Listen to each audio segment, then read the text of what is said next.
The Grand Pensionary bowed before the will of his fellow citizens. Cornelius de Witt, however, was more obstinate, and notwithstanding all the threats of death from the Orangist rabble, who besieged him in his house at Dort, he stoutly refused to sign the act by which the office of stadtholder was restored. Moved by the tears and entreaties of his wife, he at last complied, only adding to his signature the two letters V.C. vi coactus, notifying thereby that he only yielded to force. It was a real miracle that on that day he escaped from the doom intended for him. John de Witt derived no advantage from his ready compliance with the wishes of his fellow citizens.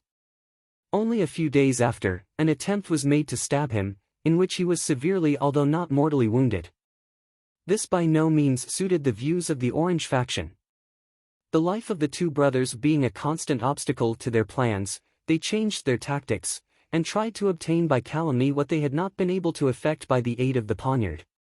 How rarely does it happen that, in the right moment, a great man is found to head the execution of vast and noble designs, and for that reason, when such a providential concurrence of circumstances does occur, history is prompt to record the name of the chosen one, and to hold him up to the admiration of posterity.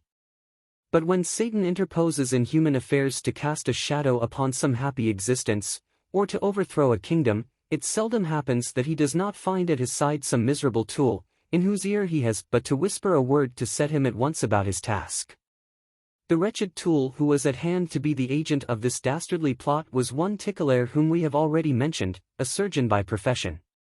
He lodged an information against Cornelius de Witt, setting forth that the warden, as he had shown by the letters added to his signature, was fuming at the repeal of the Perpetual Edict, had, from hatred against William of Orange, hired an assassin to deliver the new republic of its new stadtholder, and he, Tickelaire, was the person thus chosen, but that, horrified at the bare idea of the act which he was asked to perpetrate, he had preferred rather to reveal the crime than to commit it.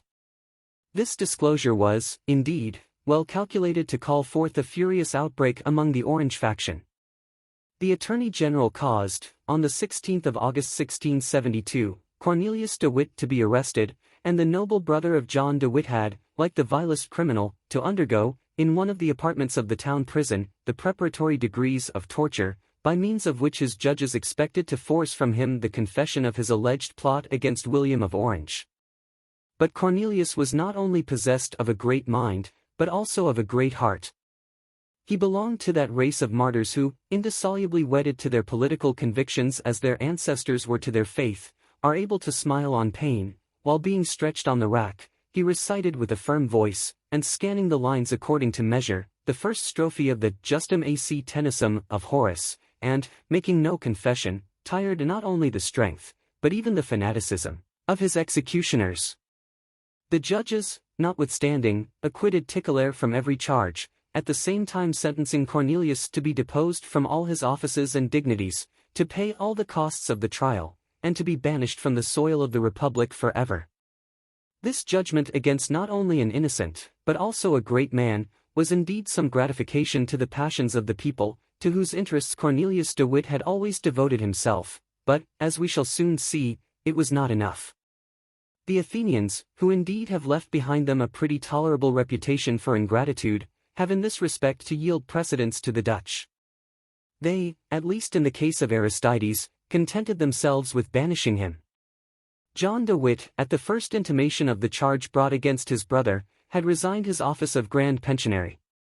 He too received a noble recompense for his devotedness to the best interests of his country, taking with him into the retirement of private life the hatred of a host of enemies, and the fresh scars of wounds inflicted by assassins, only too often the sole guerdon obtained by honest people, who are guilty of having worked for their country, and of having forgotten their own private interests. In the meanwhile William of Orange urged on the course of events by every means in his power, eagerly waiting for the time when the people, by whom he was idolized, should have made of the bodies of the brothers the two steps over which he might ascend to the chair of stadtholder. Thus, then, on the 20th of August 1672, as we have already stated in the beginning of this chapter, the whole town was crowding towards the Buitenhof to witness the departure of Cornelius de Witt from prison as he was going to exile, and to see what traces the torture of the rack had left on the noble frame of the man who knew his Horace so well. Yet all this multitude was not crowding to the Buitenhof with the innocent view of merely feasting their eyes with the spectacle. There were many who went there to play an active part in it, and to take upon themselves an office which they conceived had been badly filled, that of the executioner. There were, indeed, others with less hostile intentions.